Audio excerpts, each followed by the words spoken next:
Well, hello and good evening, Survivor 50, Episode 7. That's not how I play Survivor is over, but here on Super Materist Podcasting, we're just getting warmed up. Whether you're joining us here live on YouTube, Twitch, Facebook even, if that's, or if you're catching the audio version wherever you get your podcast, our mission to cover every merge, blindside, meltdown, and masterstroke continues here on the channel. Trust has been shattered. Tempers have flared. We have a big 14-person tribal council in this episode, and we're here to break it all down with a top-tier panel. I'm Dave Mater. And we got schoolyard pick, politics, and a whole bunch of things to talk about here. Of course, with us, our resident pro wrestling aficionado, always ready to call out the heel turns, the babyface plays, and the tribal theatrics to feel straight out of the squared circle. Episode 7, full of big characters and even bigger swings. He's breaking down the booking. Jason R. Phillips, everyone. Hello, it's me. I thought this episode would be called something about haikus, but it wasn't. Jaemeel, you're pointing at Dave. Are you backwards? It seems so. When I see it, it shows I'm pointing at you. Oh, okay, cool. So it's weird. And of course, also joining us, Funko Stacked, Opinions Primed. He's the pop culture tactician who can smell a misleading edit from a mile away. If someone's playing too cute with their emotions or the idols, he's calling it out. Jaemeel Robinson. Bonesaw's ready. Bonesaw. Ready. Ooh. Yes, of course. Spoilers for episode 7 of Survivor 50, which aired here on this April the 8th, 2026. We are more than halfway, I guess, into this season now. Jason, it's been 2 weeks since we've caught up with you. And then Jaemeel, I don't know if I spoke with you last. No, you were there, but you had to leave early. That's right. And it's all coming back to me now. It was the blood moon. What do you like? We came off a blood moon, everyone. There was 3 evictions. We're well into the jury. Last time, 2 Canadians. 2 Canadians. Camilla and Genevieve are both Canadian. Well, Camilla's the next Pat, but we won't. Get into that right now. Where does she live? She lives in Ontario, I'm pretty sure, right? She's Camilla? Canadian. Yeah. No, she lives in the States. Oh, are you sure? I thought She's from Ontario and she lives in San LA Francisco. California. Yeah. Okay. Yeah, you're right. Yes, You're but right. Genevieve lives in Winnipeg, so we claim her a little closer, I say. Yeah. Where does Mike Myers live? That's States. a good point. He lives in probably California as well. I'm just saying. Hey, the diaspora. Like we still claim them, but it's a whole thing. To answer your question, well, my fantasy team is on life support for the fantasy game I'm playing with people. We get a pick at merge, so I took Ozzy against my better judgment. The last episode was probably the best episode of Survivor ever, even though the giant inflated Cheeto came on screen halfway through and talked about nothing for 25 minutes. You mean last week in the blood moon in all that chaos? It Yes, was the blood moon that rose in the middle of it. And then the whole night I'm going, is this gonna like preempt it in a way that it's gonna like be shorter? Nope. And then on top of that, nobody warned me it was also a double like a long episode. So if I would not have been able to do last week, I was so you had opted out before any of this had happened. But yes, and then I was still up until like 11 o'clock. And it wasn't great. It was a rough one. I didn't get all the clips I normally like. At least I'd like to get like the the final remarks and the preview for the next episode. I couldn't even be bothered to do that. It was such a late one. Like Foster was with us last week. He's taking tonight off. But it was very hard on him. But he was a trooper, and he was there till the end. So and Jaemeel was there very much till near the end. Until I had to. We're going to Halifax on Friday night, so I was like, fuck. I probably shouldn't be doing this show either, but then I realized I won't be here next week, and I can't miss 4 weeks in a row. So we appreciate that. Jeff. Yeah. I talked to Jeff last night. We may get him sometime soon. It's seeming like it could be a possibility.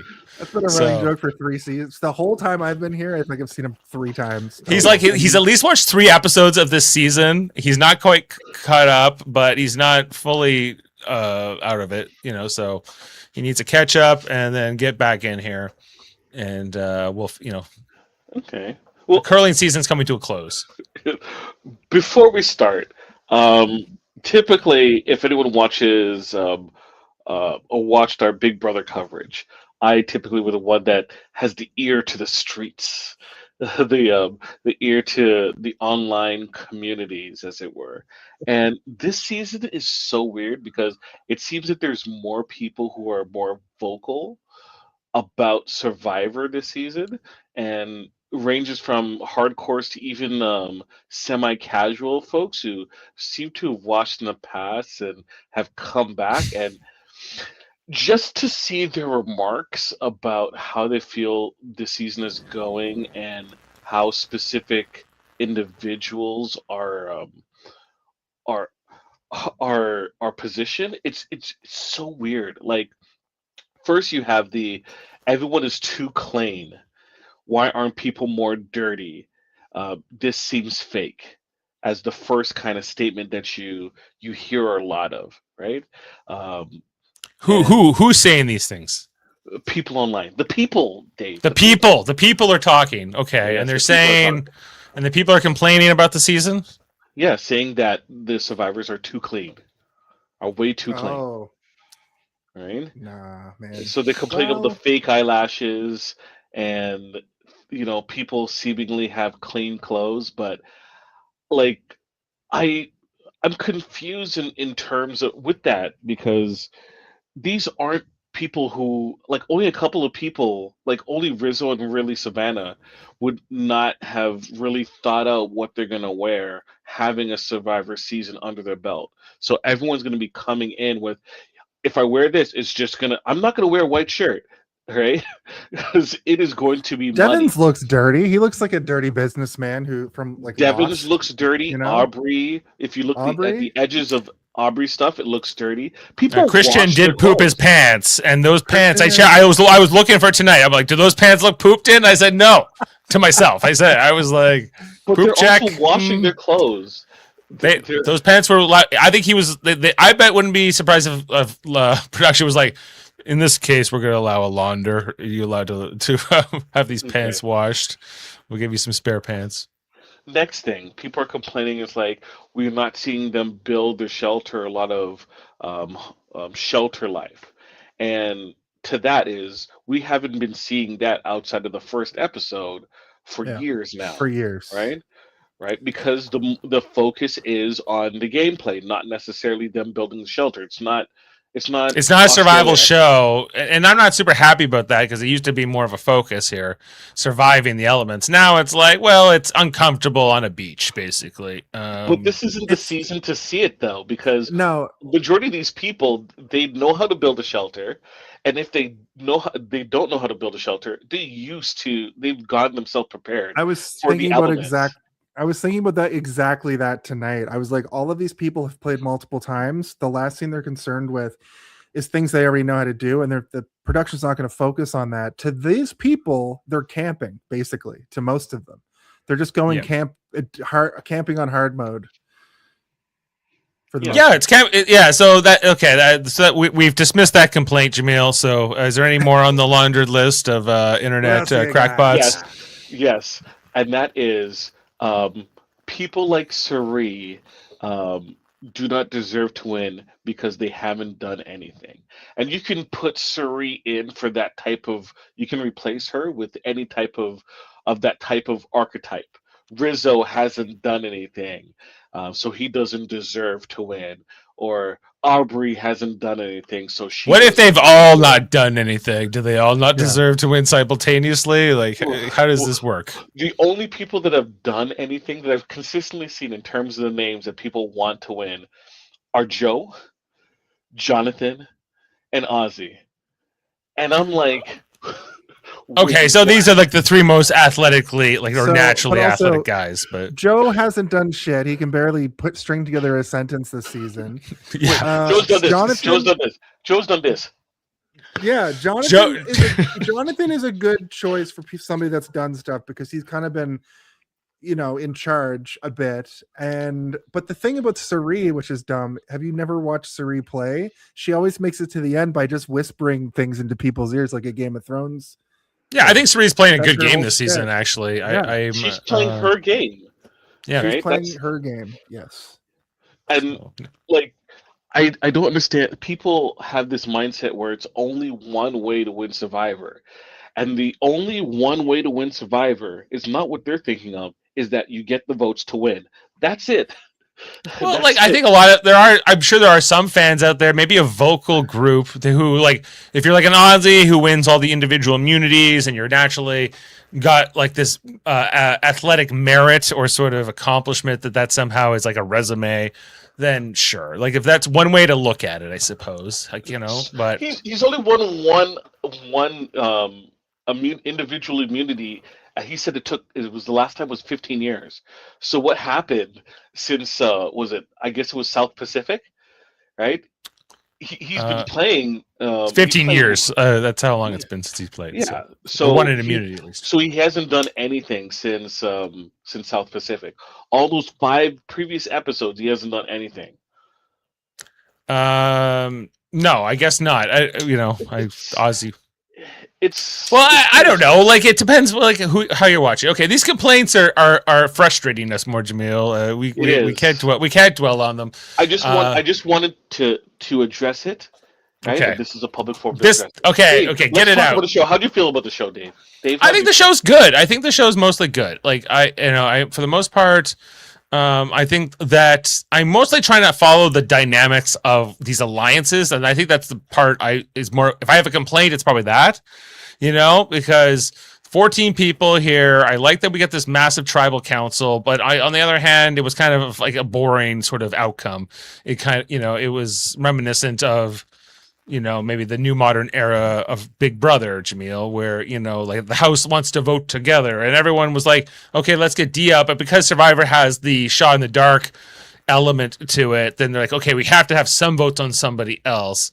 So D and Tiffany get targeted here, mostly because there's this huge falling out between D and Jonathan after the Camilla vote out in the Blood Moon, right? So like, so I get, but I it was nice to kind of see that come together. I was kind of wishing Coach would have taken more votes here. I was kind of like about surprised that, he didn't. This is the first time in a very long time I've seen people actually argue on the beach. It feels like the old days.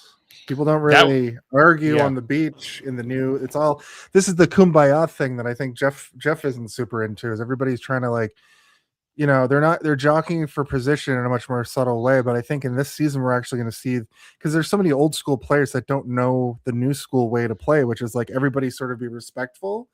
I think that Coach is going to just make everybody into a complete asshole, for a lack of a better term, because he's just the most rotten disaster person I think I've ever seen play the game, and especially this season. He's the Tide Walker for the whole season, and this whole time he's like, Dragon Slayer's back. It's all about honor. It's all about sticking to your guns, and it's all about bringing the war to me. I'm going to be the best general. And then the second he loses his little game, he throws a tantrum, throws the piece, and then starts sitting in a hammock doing haikus like an insane person. It's just it's wild to see this guy. The most D was right about him. Like, he's the most hypocritical loser ever. But there's a reason. Like the thought process is, and this has come up a lot in Survivor interviews. Coach was not going to be going out tonight because a lot of players are afraid or respect the idea of the mayor survivor, which is the first person that gets voted out, who sets the tone of what the jury thought process is. Okay. And the way that Coach was talking, right? That's detrimental to a lot of players' game, saying that if you lie, you're not winning the game. It's like, excuse me, Cerie's not gonna outlast Ozzy in a endurance challenge, right? She's gonna have to outwit him to be able to get to the end. So you're now taking a vital piece of a many people's kit out of the equation if you're going to be promoting that. Does that seem like a path for Emily? For Rizzo? Well, Rizzo's not winning individual immunity. Right? I thought it would be funny to have Coach talk that big game and have to sit on the jury for the rest of the season. But you're right. He would poison Everybody that came in, the first thing he would say to them is what you're talking about. He would just poison the well. Dee's a newer player. She's probably never sat on the jury for that long. She's a past winner. She's never been there at all. Oh, she's only the one time she played, she won. So she's never actually been there before. So that's actually a really good point, Jaemeel. I respect. You're voted onto my team for that.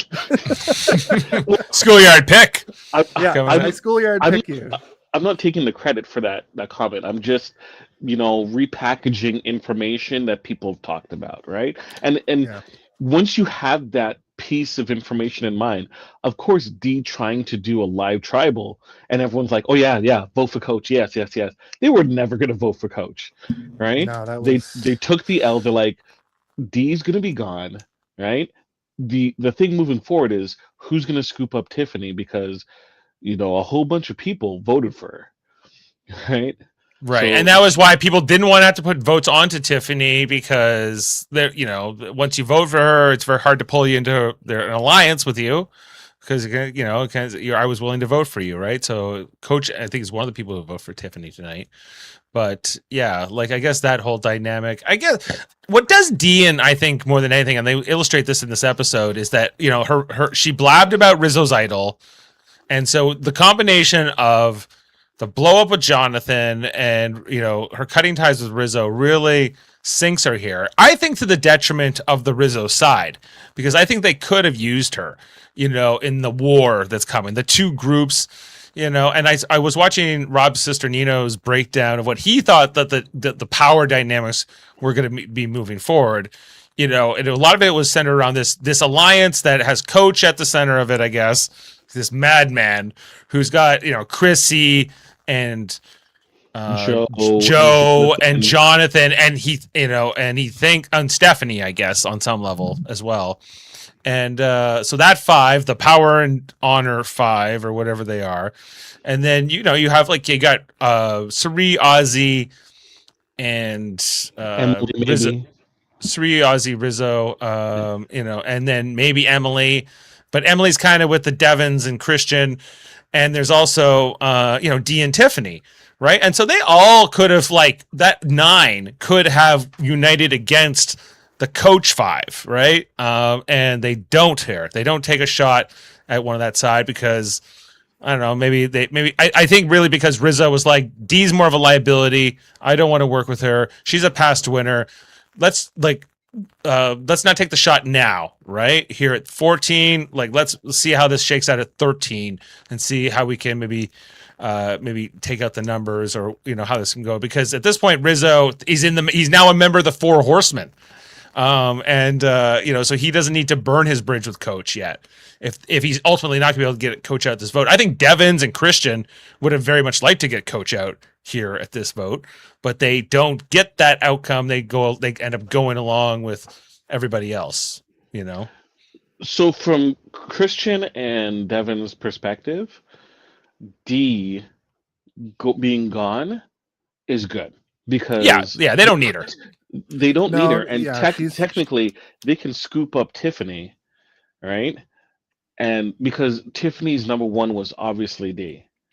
Right? I think Jonathan's complaints were justified. Dee was being she was playing a little too hard. She was being a bit of a snake, and then she didn't cover her tracks, and everybody it all came out. It all came to a head. But Coach going into full war mode was just he's so extra all the time. I saw somebody comment on Reddit that that conversation between when Coach is freaking out and Rizzo's like, "You got to calm down, man." It's kind of like Dwight Schrute. It's kind of like Dwight Schrute as Coach, Jim Halpert is Rizzo and Michael Scott is Coach. It's you just gotta, be the Dragon Slayer out there at Tribal, and at the camp, gotta just sit and do your haikus, buddy. Yeah, we don't slay dragons at camp. At camp, we slay dragons at Tribal, and he's like, yes. Yeah. And then Rizzo's like, I've lived less time than these people have played, and I have to teach them Survivor. I've never actually watched Coach's original season, Token Cheens. You should watch it. Yeah, I know it's pretty like iconic. A lot of iconic players coming out of that season. Him and Tyson, Uh, yeah. Tyson and Fishback and That's some right around AG. when I got back into Survivor after not watching since like the second season, and I was like, "Oh, I'm hooked. I'm hooked on this again. This is amazing." Yeah, it was. But I watched him in Heroes Villains. That was my introduction to him, and he was Also not impressive to me fantastic. in that season. He was on the Villains tribe, as I recall. And then did I watch him play one more time? I think South Pacific. You saw him in South South Pacific. Pacific. Okay, and this time is the worst of all. He is a madman. He is a crazy person. Like he does, And I don't know. We'll see how loyal Joe will be to him ultimately. I guess What's Joe. it like around camp? Like the stuff we don't see. Like I just want to know what it's like to. I don't want to know personally. I'd like to see through a camera what it's like just to have Coach always there. Is everybody just on edge all the time? When he cuts Yeah, to that the would be same fun. scene? That's like what Big Brother gives you is like the live feeds, and you really get that insight into how these people get along all day. It's not all the confessionals and all this. Like that only gives you so much of an insight into what the dynamics are, right? And when people are just living together, especially when they're miserable, being rained on, there's bugs, there's whatever all the time. But imagine Coach is like a hoot in the sense that, like, sure, you have those moments where you're like, what the hell is wrong with this man? But at the same time, you can probably, and like, I bet you Emily does that all the time. Just people watches Coach and sees him scurrying around and doing Tai Chi and talking to himself and just laughing her butt off. I That was bet one of you my that's favorite what. parts of this episode was Emily people watching him just act like a lunatic. Because Emily's great. Emily's almost like the audience self-insert in this season. Because she's like, I don't know how I got back out here. I barely played the first game well, and she's out here and she's just blabbing constantly about everybody's secrets and their idols, and she can't keep a secret to save her life. And it's great. She's just the worst player ever, but she's also very likable and very relatable, I think.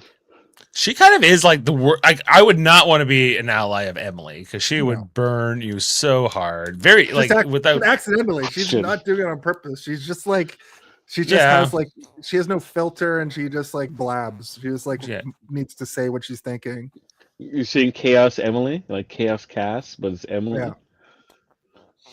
Chaos Cass could be there. Yeah. Okay, where do we want to go from here with this particular? Okay, Dave, if I may. How did you feel about everyone returning to the same camp that night? I liked it. Remember last week I said that's what I wanted and I got it. I just wish, so no, that was better because I was like, oh, it's gonna look better in the daylight. They're gonna reunite them, but I thought it took away from the authenticity of the merge, and that's what we didn't get. So I got what I wanted. So no complaints. I was up kind of farting around in the kitchen. Did the people in exile come back the next morning, or did they come back at the same time too? They came back in the morning. Morning. Okay, that's what I thought. Right, but yeah, having everybody else come back together and just discuss what just went down was nice. I love when an episode of Survivor starts off like with everybody like, holy shit, and then people start arguing. It's great. Yeah.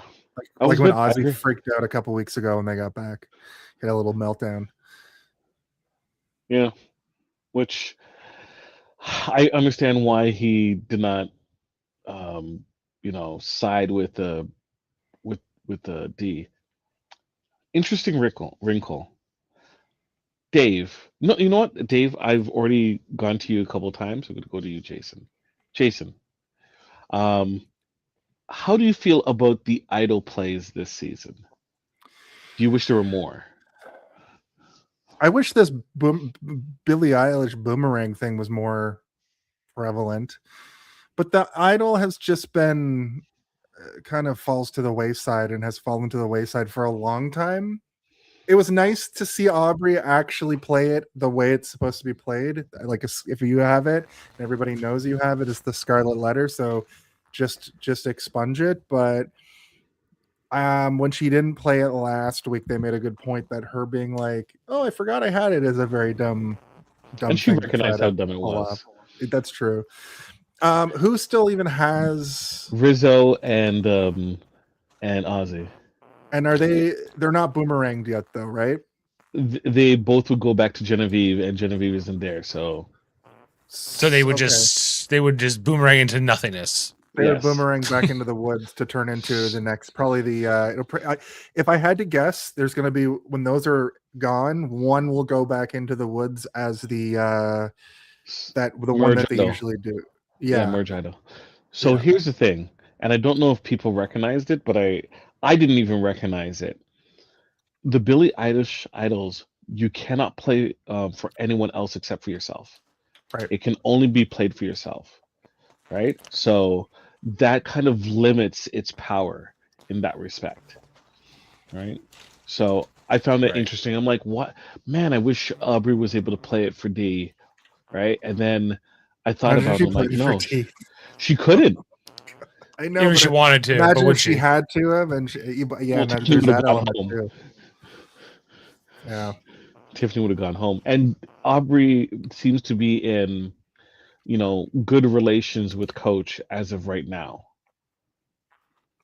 Yeah, like I'm a little unsure about where Aubrey's place in this game is moving forward. Like who is her ally? Like Tiffany. she isn't Tiffany, okay, and that's it. I don't know. Well, She vanquished her With one. Coach. She vanquished her one arch rival, and since Genevieve went home, she's kind of just like, I don't know what's next. I'm gonna join the Four Horsemen as the sixth horseman. Notice that there's no why wasn't Chrissy a part of the Horsemen? Right? Was it because at the end of the day, we know Coach, and Coach is all about a specific type of ending, and does not include either Chrissy or Aubrey winning. Now, Yeah, I wonder why. Because you're a bit of a misogynist. So he's actually Will Ferrell's character from The Office. we've been saying that Jeff and I at least, we've been saying that Coach is the Ed Baldwin from For All Mankind on Apple TV of Survivor. My wife would understand that reference. I do not get it. Yeah. Well, ask her if she agrees if you have a chance. Jason, For All Mankind, you can watch the reviews every Monday on Live Long and Podcast. That's true. Hell yeah. Yeah, Oh, yeah. even into the new season, which we're covering now, which Adam Woodward loves. But anyway, well, that's a different podcast. Jaemeel, were you asking me a question before I dropped off? Well, I redirected the question to Jason because I did realize you were kind of frozen, and I wasn't going to call attention to it. Oh, was I on screen for after my thing crashed? Okay. Yeah, you were kind of frozen. So. I just lost the whole browser suddenly. But what are you gonna do? Yeah, okay. The Four Horsemen I wanted to bring up that what happens in this episode. Coach making Rizzo part of it. Rizzo going, yeah, man, of course I'm down with it. I'm totally down with it. He's like, no, he's like, well, now that Colby's gone, you can be the new Horseman. He's like, oh, that sounds great. I would love to be the replacement to your dead ally in the game. That sounds great. So of course he's going along with it, but of course doesn't mean it. But I was hoping Rizzo would be like, I am death. I am that's which Horseman I am, Coach, and I'm coming for you. But so let's say that Rizzo is death. Who is pestilence? Who is famine? And who is war? So war is Jonathan. Would be Joe. Yeah, pestilence is Joe. Pestilence is Joe. Okay, so he's the disease. So Jonathan is war, or is Jonathan famine? I would say war, and Coach is famine. Coach thinks he's war, but he's definitely famine. He's a tall, lanky weirdo who just is exhausting to everybody. Holding his cross, his rosary all the time. Yeah, is he Catholic or is that? He is every religion all at once. I think. Yeah. I think he's everything all at once. Sometimes he's Buddhist. Sometimes he's a Catholic. Sometimes he's Jewish. I almost didn't say that right. Yeah. You got it. You got there. He can say he's Jewish. Stephanie might not like him. Yeah. Oh yeah. Well, that's why I'm surprised Stephanie, Suri. Well, that's what was funny about Suri. Suri's like, yeah, I'll keep your secret, and then 2 seconds later, oh yeah, she got an advantage. Watching Sari with Rizzo this season has also been kind of fun. She seems, for some reason. yeah, she seems to really take to him for whatever reason. I know you're not the biggest fan of Rizzo per se, Jaemeel, but I was talking to my niece Victoria, and she was like, "Oh yeah, I like Rizzo," and I'm like, "I think Rizzo's got some following. I think some Riz, if you will, the Riz God, He's the the god of charisma, perhaps." Or Rizzo reminds her of her son. Yeah. Which I remember you saying. Also, they have that funny named alliance, the Riz of Oz, Cerise Riz of Oz, or whatever. Cerise Riz of Oz, or something. Yeah, I think that was it. Yeah, but it sounded good. So in that case, who's Dorothy? Is Cerise Dorothy? She's not in Kansas anymore. Cerise can be Dorothy, sure. Okay, who's yeah. Ozzy? Is Ozzy the wizard? Ozzy is the Scarecrow. Yeah. Scarecrow? Okay. Yeah. No brain. Looks like that. Ozzy's the nude man on the TV. Yeah. I can corroborate your story. I did a little Google search, and oh my god, Coach is like the Tin Man. A malfunction. He's frozen oil can. And I don't know who the line would be of this Devins. cast. Devins. Well, yeah. Devins doesn't. He's not able to rally votes here for coach at all. No, he was also visibly drunk. So was Stephanie. How were they drunk? What did they get from the They went to the Chinese food? Chinese food challenge. Did it come with beer? Well, that's he. Christian was like, you had a couple of beers, didn't you? And he was like, yep. And then later, Stephanie burped. She belched, and I was like, oh, she must have had a couple of wobbly pops too. Did I miss all this? I'm looking at them chow down at Chinese food, and I'm like, you guys have not eaten enough food for you to eat that quickly. And some of them had Applebee's yesterday. Come on. The Chinese food, though, goes through your system if you eat normally. Yeah. And look, I love drinking. Like, I love beer. Than anything. But if I was on Survivor, I wouldn't drink a lick of alcohol. The hangover from one beer after on an empty stomach for weeks. Just eating rice and coconut. Jeez. Yeah. Also, loose lips sink ships. Yeah, I don't know. Like, I always wonder what I would be able to handle or not handle. I think at least the first challenge reward I'm going to, I'm eating probably until I feel like I don't want to anymore, I suppose. Yeah. And then we'll see how it goes. But I can't imagine it's going to go great. That's the other thing I've been wondering about this 14-person tribe. You got a lot of people all have to share this beach together when you all have to find places to go poop, and then, unless they do it all in the ocean. But, they're aqua dumping, obviously. They're all aqua dumping. Okay, but I guess that works. It's not like back in the original Survivor, they had to build a latrine and then wash things and whatever else. But there's probably a latrine. There's probably the latrine from all the people that played on that beach previously. Perhaps because now that it's like a permanent fixture, a permanent beach, they probably have maybe some designated areas. There's outhouses off camera. Yeah. Stephanie, okay, in this goes to a reward or an advantage, I guess. She gets a chance to compete for an advantage in this episode, holding her arm above her head with this bucket above her, and how were you guys we were reminded when she dislocated her shoulder back, I think it was in Heroes Villains. She did that. Yeah. I don't know if you how you feel about watching her in this, guys. Were you pleased to see her get this extra vote? No, but I knew she was going to win based on the way she was talking the whole time. That monologue kind of, yeah.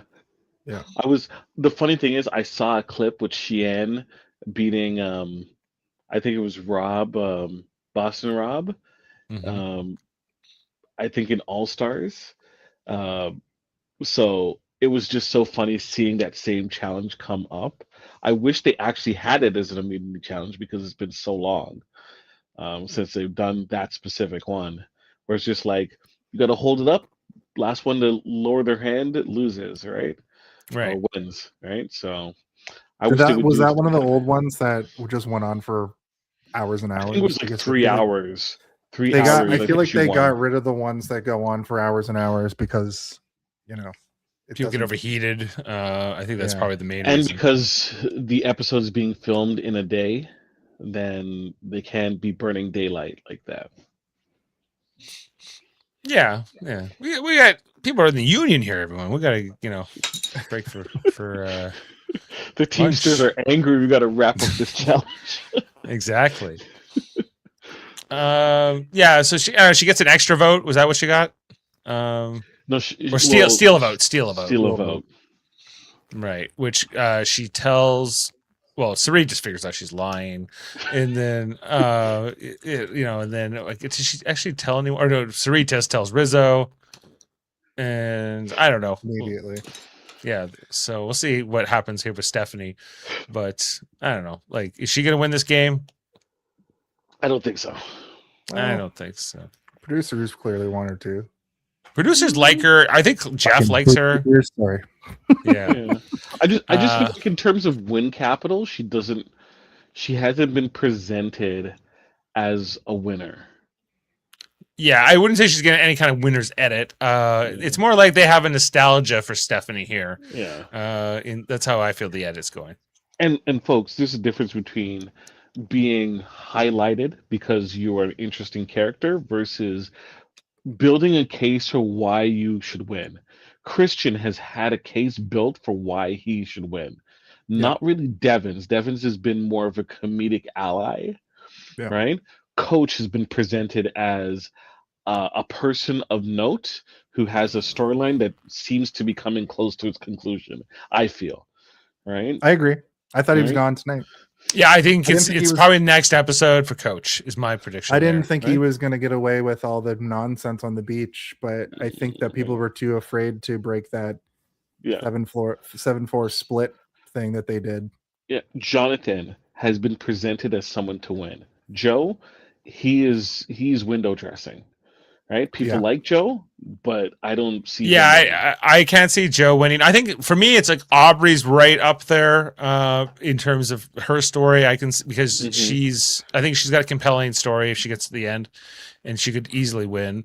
And I agree, Jonathan might have a case now. He's kind of doing things, and past that, I think if Dee had been able to pull off the live tribal thing that she was trying to do, and everybody was like, Coach is talking too much shit, I think that Dee could have turned her game around with that move. But, I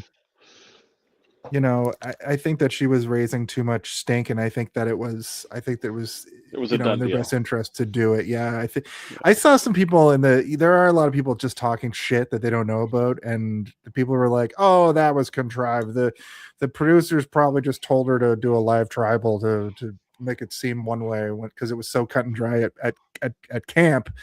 But it's like, I don't know, my conspiracy theory, tinfoil hat isn't that tall with Dee, like what this is all theatrics. Yeah, well, she's gonna try everything, to be fair.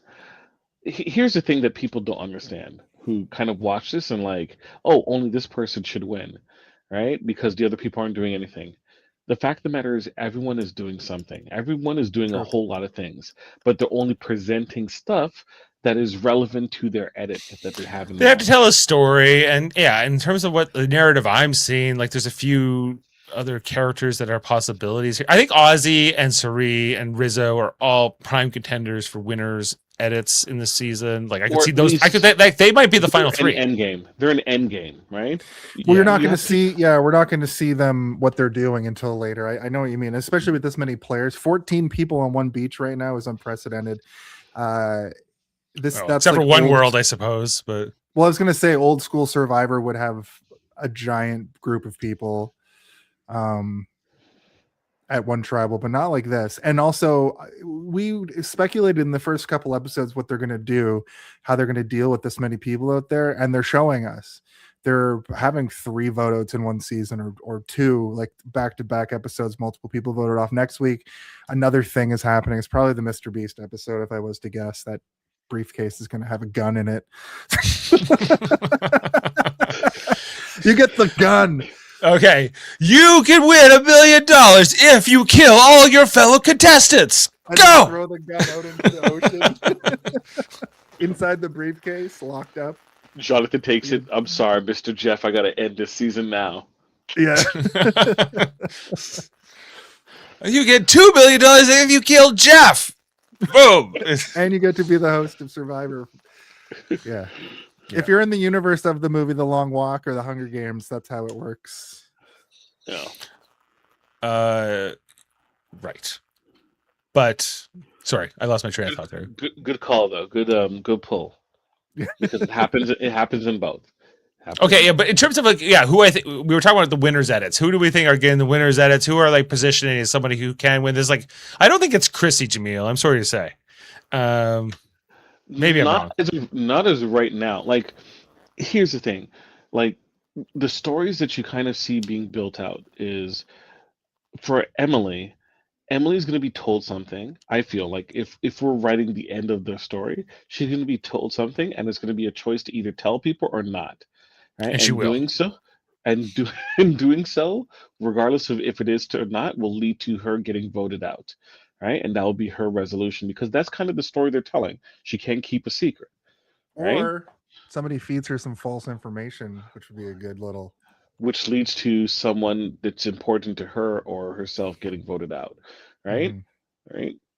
Once again, they want to type these stories. For Joe's stories, Joe's going to get an honor exit where he tried and he couldn't do it and eventually he's voted out. He did it for his kids and he held his head high and coach is going to stand up and clap while he gets his torch snuffed out and they're going to play the music. The music is going to be very dramatic and sad, and that's going to be Joe riding off into the sunset, right? Just like you saw how it was like Colby was the main event for last week's episode.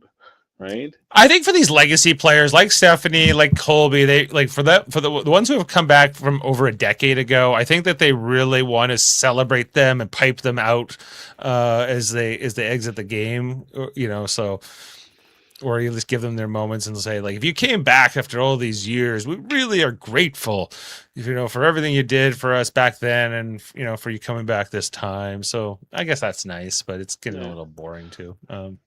We should be seeing a Coach versus Ozzy endurance challenge episode, somewhere down the line. Coach, I'm not that impressed with Coach as a competitor this season. Like, he did win that key challenge because Ozzy's like, whoever gets I'll get the key, right? And then he's like, no, I'm still in this key. Like, that's the kind of thing Coach will beat Ozzy in.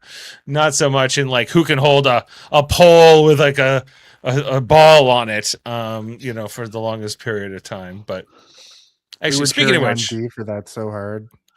Yeah, I was cheering. I really wanted to see D win immunity tonight, and I think talk about the challenge. Might be apropos at this moment. Because we don't have Foster here to check in with his breakdowns of the challenges, but I thought this one was okay. They got to push a big ball over a bunch of obstacles to get to a puzzle. But so Dave, to step in for Foster, if you're watching this challenge, the MVP of that challenge is Emily. Because if you watch it back, she was like, okay, guys, I'm helping. And she's like a step back. She's barely touching the ball. She was more of a director, really.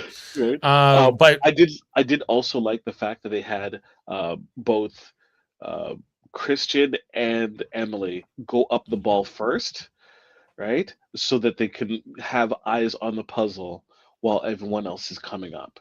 And I think that really helped them get a good start. Yeah, my complaint from this challenge isn't even really the challenge itself. It's an editing complaint that they did the schoolyard pick and they give us the result and they tell us who the captains are, but we don't really get to see that drama. I would, cut down the edit on this challenge. I get it. Basically, they're going to push a ball and then they're going to get to a puzzle and it's going to be close. That's what it is every friggin' time. We've talked about that a lot. One thing I did appreciate, though, it was finally like two pretty like even teams for once, not just like it was when they were pushing the boat out of the water a few episodes ago, where it was just like completely mismatched teams. The ending was extremely close, and which I appreciated, but I just think Coach throwing that piece. Why didn't Jeff say like, hey man, Like, it's unnecessary. That seems Somebody very painted that. honorable. Is that honor, or are you? Well, that's the whole thing with Coach is that he was on the villain tribe in Heroes versus Villains. He's still a villain, but he's like this villain who thinks he's a hero. That's what because that's what a great villain is. Somebody who like a great wrestling villain, especially a great wrestling villain, especially. He's got a story. He's a heel, right? You know, he's kind of up his own butt in a way you can't quite talk him out of, and it's fine. You know, it's like he's just 80s kind of heel Macho Man when Macho Man was like, I'm obviously the good guy versus Hulk Hogan, and in the end he was right, but this isn't the 80s. This is Coach is not a coach. Yeah, he's like a he's not as like he doesn't talk like Macho Man, but he has that same intensity where he's like, what's happening? I don't know. I'm like, it's just like this paranoia and this madness and this space is the place. Space is the place. Space is the place. I'm a slam poet and whatever else he's got going on. Because the cream always rises to the top. Yeah, right. Yeah, it's very much that kind of madness. But yeah, anyway, the other thing with this challenge too that Jane was especially picking up when we were watching it was the sound effects because they seem. Oh, to be, I was going to mention that too. They foleyed the shit out of that ball. It sounded like the ball from Indiana Jones. Yeah, it was like every time that ball went over somebody, it was like boom, And I was like, is there a microphone inside of the ball? No, they added those in because somebody cracks their neck at one. Somebody goes like this at one point, and they added a to the neck sound. Yeah, and it was just like this is a very intense challenge. I guess they're trying to make them more exciting or something. And when they did the flashback to Stephanie's arm cracking, it was really tough to watch. The sound was outrageous. Please, when next episode when Coach is doing Tai Chi, in the rock circle, let him.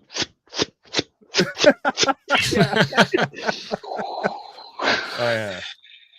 And they overdubbed his mouth. They overdubbed what he's saying. Let's do it. Producers, please. You still have a week. Do it. This guy's nuts.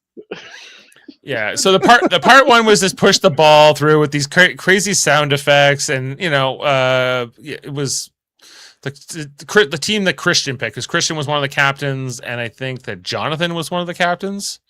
And Jonathan definitely did pick D to be on his team, and that's the team that ended up winning, the Christian team. And then so those 7 go on to compete in the put a ball on the edge of it, which we mentioned.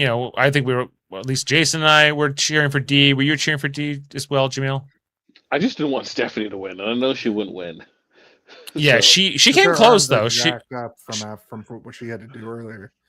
Too. Yeah, like she's like, oh my right shoulder's garbage now, but I'm like, you had reconstructive surgery, so isn't it reconstructed, or it's not as fully constructed?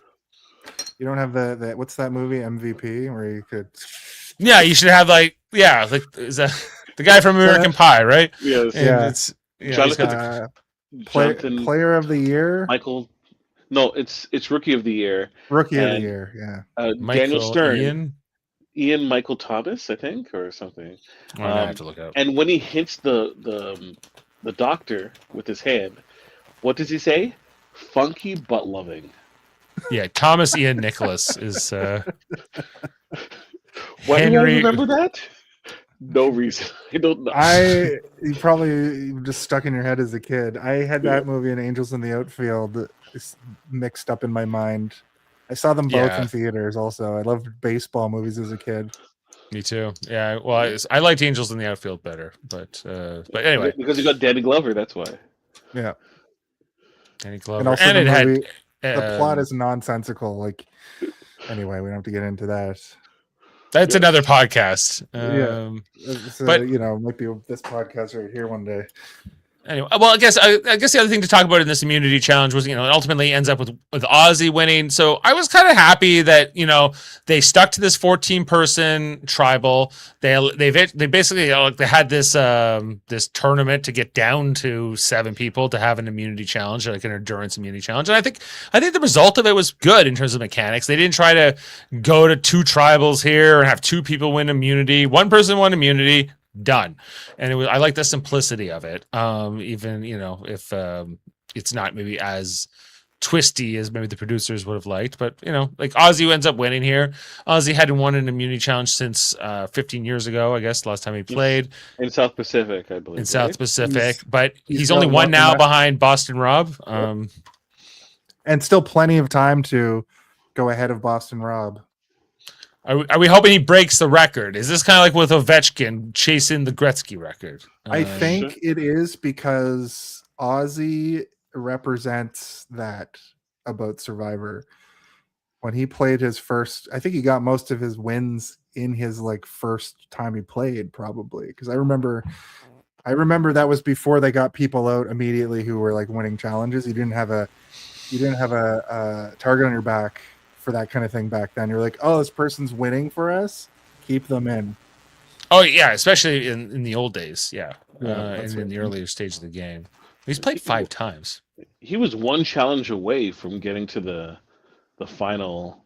I think for fire making, or no, this before fire making, he would have been in the final 3, in South Pacific, and he got voted out, I think. He was runner up in Cook Islands in his original season. Yeah, Cook Islands, right? And then there was one season where he got voted out like really, really early. Yeah. There's that too. But I'm just trying to figure out how many times Boston Rob played compared to Ozzy, and it seems like 4, 3, 4, 5, 6 times Boston Rob played. Jeez. And Ozzy, he was the special thing on one season too. So for Island of the Idols.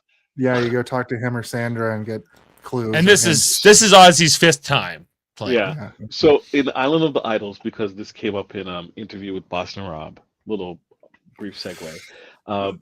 They actually came to him and asked him if he wanted to stay in like a kind of resort during that season, and he said no.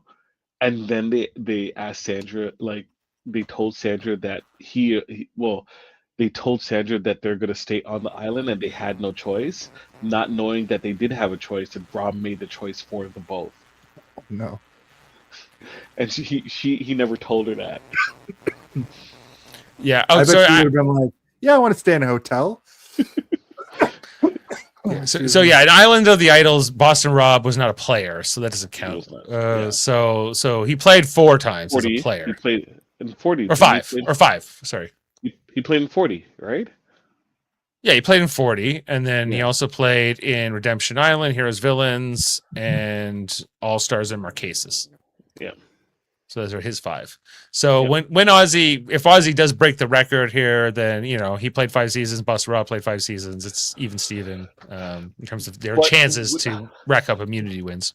But Dave, we don't think of Rob as a challenge beast. We think of Rob as a winner and person who controls. That's true. If you ask me like who has the most immunity wins ever, I wouldn't have said Boston Rob necessarily. Like it's kind of surprised me when they said he had the record, but I guess you would have thought either Ozzy or the jeweler. What's the jeweler's name?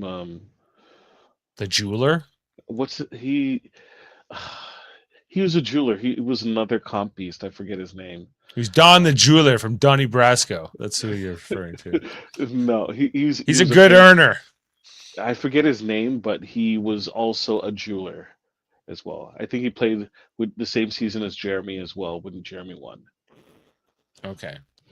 Well, anyways, so I just, in terms of draft update, Team Jane and Dave is suffering as we lose a D tonight. We already lost Savannah, and we already had Stephanie. So this is not great. This has not been what we had hoped.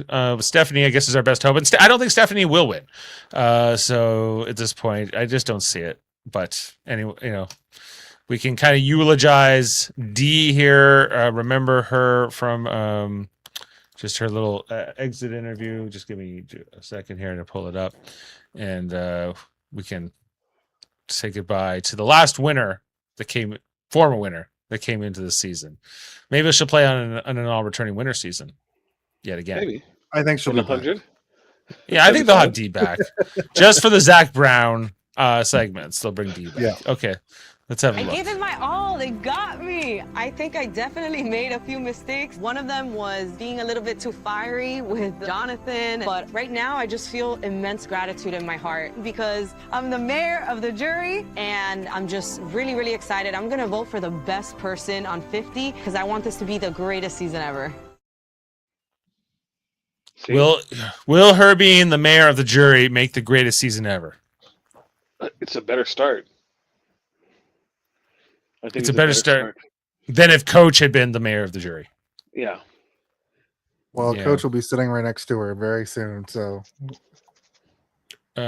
Probably. And I guess that might be as good of a moment as ever to look at the preview for next episode and talk about what we can look ahead to. Here it is. One more thing. I gotta give you a nickname. Oh wait, that's not it. There is only one Dragon Slayer, and there will never be another one. Next time on Survivor. We have a chance to take the heart of the Death Star. One side is going to be able to take power. They're snakes. Another twist. Double the consequences. Wow. I'm Joe. Okay. They're snakes. Sari is in tears in that clip. We got They're burning her couch. They're burning her couch. You got Christian saying there, we have a chance to strike at the heart of the Death Star. Which makes me mad again, because if you're going to have the Star Trek, analogies that you're going to be saying that you're Captain Kirk and Spock, and then you guys keep on making Star Wars references, you're messing the plot. You think they're mixing the crossing the streams? This is Yes. Because at the recent Bond spiel I was at, we're going to turn into the smoke monster and fly a dragon right into the heart of the Enterprise. Right. It's like use the Force. It's a Gandalf. Use the Force, Harry. Prosper. Use the Force, Harry. It's a picture of Patrick Stewart.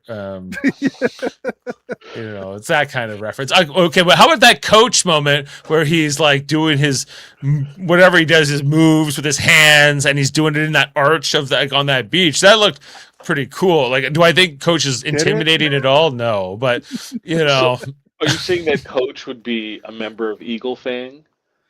I don't know. It was just like it might have been my favorite preview ever. Just based on how it starts, and you get all these kind of moments and you're left wondering about. You got Joe saying the snakes, and you got Sari in tears. You got the whole Death Star reference, which sure is not. They're not keeping to the theme, but what does that mean? Double the consequences. We hear from Jeff. And then we have Chrissy at the end, kind of with her jaw on the floor, going what. But I don't know. We're going down to 13. We're coming out, and they're gonna have to use the gun. Yeah, we're going to 13 people here. Is there I guess 2 votes out in this next episode potentially? Are we gonna go down to? When it gets to 12, they will split the tribes up and have 2 separate tribal councils. Do you want that? Do you want 2 tribes? They always do it. They don't have to do it. They didn't do it. They didn't do it tonight. We thought they would do it. We thought we would get a split tribal tonight, and we didn't. I didn't think the way that people were reporting that it was going to be the idea that they can have the largest tribal council ever. That was too enticing. So they did it, but they're like, okay, let's not be crazy anymore. Where you get these crazy live tribals, and maybe they also think that these big tribals aren't necessarily the most entertaining. I think tonight's had some evidence to that. That okay, it was either D or it was Tiffany, and you're right. Nobody was that eager to try to flip the vote because it's so many votes to try to flip For the and try first time ever, you're gonna put your buffs. You're gonna pick up your buffs and go back to your original tribes. Well, that could be something in terms of who's left. Rizzo the only one from his tribe, or no? Rizzo, Stephanie, and Aubrey are still in the game from that. You're gonna eat warm chocolate cake and a blooming Cookies. onion from Applebee's. Yeah, you have to all eat a blooming onion, and whoever vomits it's double the consequences. It's double the Applebee's. It's double the diarrhea. Okay, no. So if they had to go back to original tribes right now, Rizzo, Stephanie, and Aubrey from the Vatu tribe. There are only three. From the Kahlo tribe, you have Tiffany, Jonathan, Coach, and Chrissy. And then from Sela, you have Rick Devens, Ozzy, Joe, Emily, Sari, and Christian. So by far, Sela has the most original numbers here. Sela. But I don't know. The Sela group, Joe's like the most odd man out from that original Sela group. He's all the way into with Coach's team, which is mostly made up of former Kala members. He barely played Survivor the first time. He's hardly playing it this time. Yeah, like there was a moment he had in this episode tonight where they come to him and he doesn't even speak. He just kind of he's mute. No, he talks about he does the analogy about the firehouse, and then he takes back the analogy about 2 minutes later. Like, sorry, I didn't mean that. Yeah, I really didn't mean to be interesting on the show. I was told not to be interesting, and I was doing my best, but here we are. Joe. I'm like, what? Like Joe in challenges, I guess, is something. Like if that's the spectacle of Joe, but in terms of his Survivor play, behind the scenes, Joe seems like a lovable like doofus. Sure. Like he seems like he's funny, but he's not really much substance, and you can kind of see that when Jeff asked him a question directly, he never really knows what to say, and he'll say just like a couple words, and then somebody will just like interrupt him or be like, yeah, good point, but also now I'm Christian, I can talk for 5 straight minutes and we're gonna focus on me now. Well, look, Joe has to, maintain a specific type of aura, and also he has his Tyler Perry TV show that he's going to be doing, after this season. So he has to, Is that real? Yeah, he's going to be a firefighter in a Tyler Perry TV show. Oh, wow. okay. They just hire anybody on those shows, I guess. He Suppose churns out so. like 3 a year, it seems like. That's movies. TV shows, he turns out more. Or at He least does? episodes. Yeah, episodes. Yes. That new Medea movie that doesn't even focus on Medea that's coming out looks insane.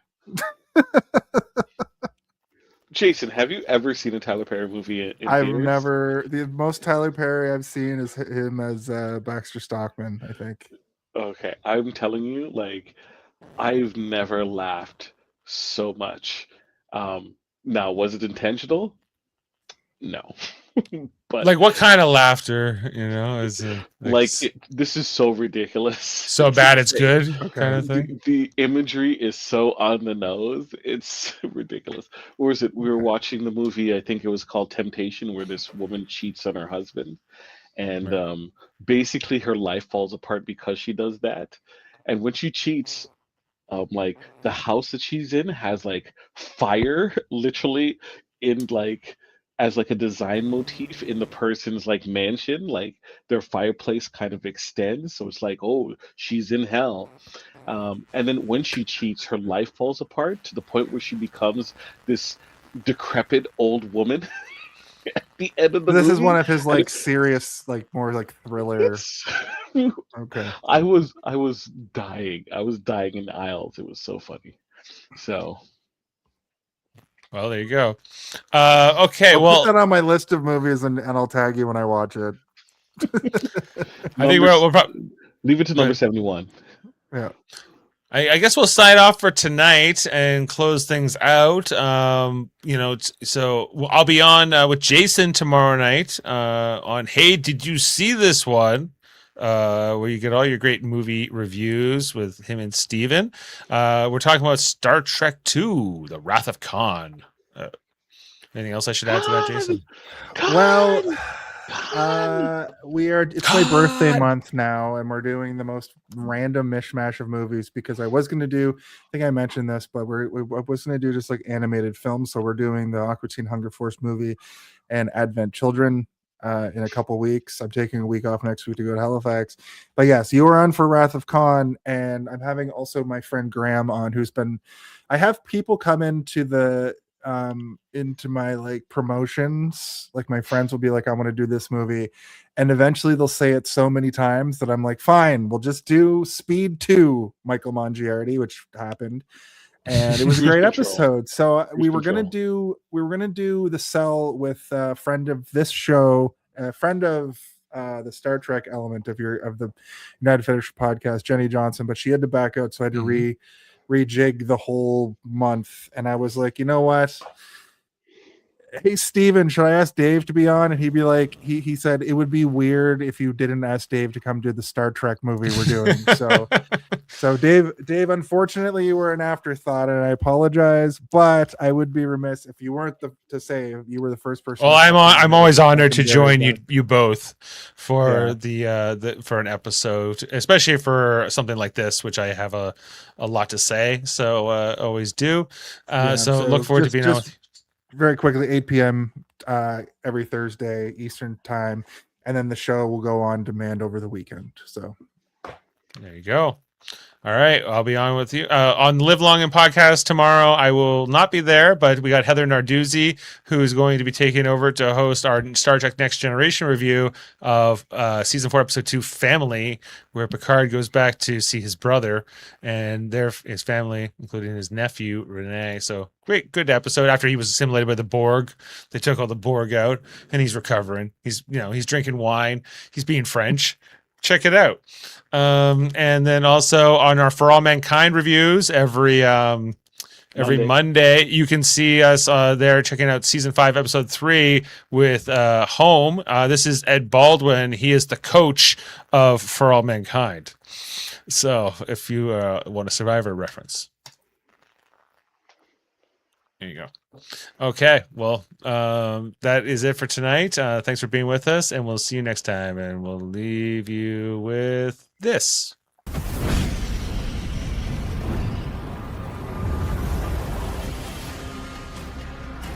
Let's go! Come on, Survivor 50. Get it on. Come on, join me.